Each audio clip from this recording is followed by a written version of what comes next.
Hi guys, come with me to make Okpa. So today I have my Okpa flour, I have my pepper osi, I have my red oil, I have my salt to taste, and I have my clean bowl and my clean sieve. Okay, so first off, we'll be starting with the Okpa flour and the cloth sieve. Make sure to wash your hands, and whatever jewelry you're wearing, you have to remove it because you'll be working a lot with your hands. So to avoid your jewelry getting stained and stuff like that. So Sharon, the reason why I'm sieving is because I bought the one that they have not yet sieved. So the reason why you actually have to sieve it again is because the shaft at the end is like sand like, so you have to sieve it very well. Sieve it like it's like an arm workout, but trust me, the end results, the taste and everything will come out very nice once you sieve it well. So just sieve it, then I'll show you the chaff. Okay, so this is the chaff. This was sand like, so you have to sieve it very well to avoid this.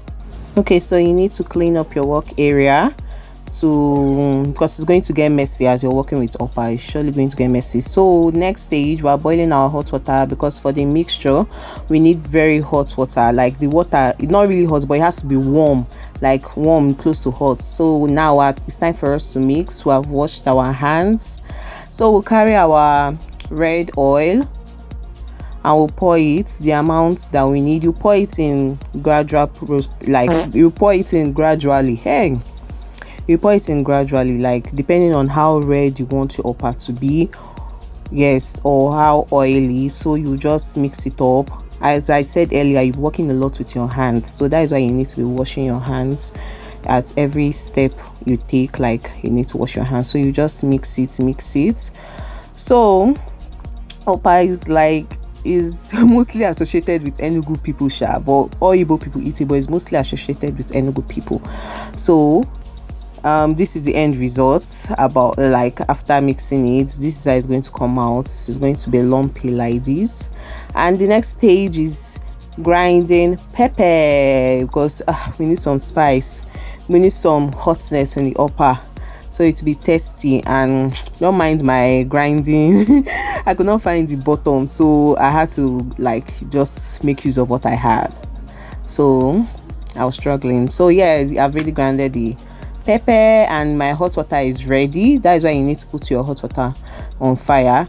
And if the water is so hot for you, like some people like using your hand, some people like using wooden spoon, stuff like that, but if it's so hot for you, you now have to add cold water, but let it still have that hot, like, because for it to mix very well, it needs that hot water. So here I am with my wooden spoon. I'm going to mix it thoroughly until like comes out smooth. It's not going to be pasty like this, because when you boil your Okpa and it's pasty like this, you just be testing the flour. So to avoid that, you need to mix it, be adding water gradually until you get the consistency that you want. So as I was saying, Okpa is usually associated with Enugu people, and I I went to UNN. I keep trying to tell my story, but the video is just moving. So this is how it's going to turn out. Neat like that. Then you add your pepper, then you stir until everywhere has the pepper taste. Yeah. So I went to UNN, and UNN is in Enugu, and one of our major meal there is Okpa and Coke, as everybody will know. So I had to learn how to make Okpa. So yeah, we're adding like salt. We're adding salt to taste, because we're not going to be using Maggi. You're not using Maggi, you're not using any other seasoning, you're only using salt. So you have to be, as you're mixing, as you add your salt, you have to test it for how sweet it is, how salty it is. So you have to be adding it gradually, because once you add too much, there's no coming back from it. There's no how you add water to dilute it, or you do this, you do that. You can't do that here. So you have to be careful with the amount of salt you're putting each process, something like that. So as that is going on, we'll put our water on fire. Yeah, I was struggling to on it, not knowing I was trying to on the other burner. So yeah, as our water is on fire, like if you can use moi plates, if you can use rubber plates, but yeah, I like using nylon, white nylon, to put it in. So I'll fill it up to whatever extent I want.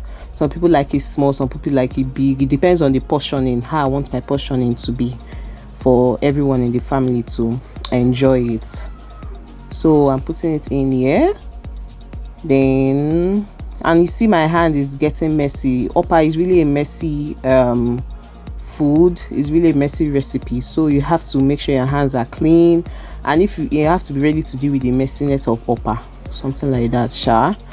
I don't know about others, but this is how I make my okpa. So you tie it up, then you now fill up other nylons, then you now start putting it inside.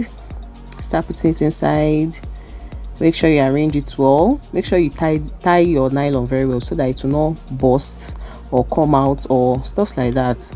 So yeah, our okpa is ready. Our okpa is ready to be eaten.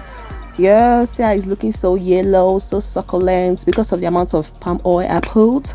Yeah, time for us to enjoy. So let's see how the okpa looks inside. Let's see it. Some people like boiling the okpa to the extent that it's very hard, or some people like boiling it to the extent that it's soft. It depends on what you like what your preference is when eating okpa. So I was struggling to really open it here because it was really hot. Then yeah, I've already cut it and look at how it's looking. Very sweet, very yum. So so I'm testing it to know if maybe it came out well, if it's okay. Yeah, it's okay. So yeah, you can enjoy it with either pap, custard, coke, gari, whatever. So yeah.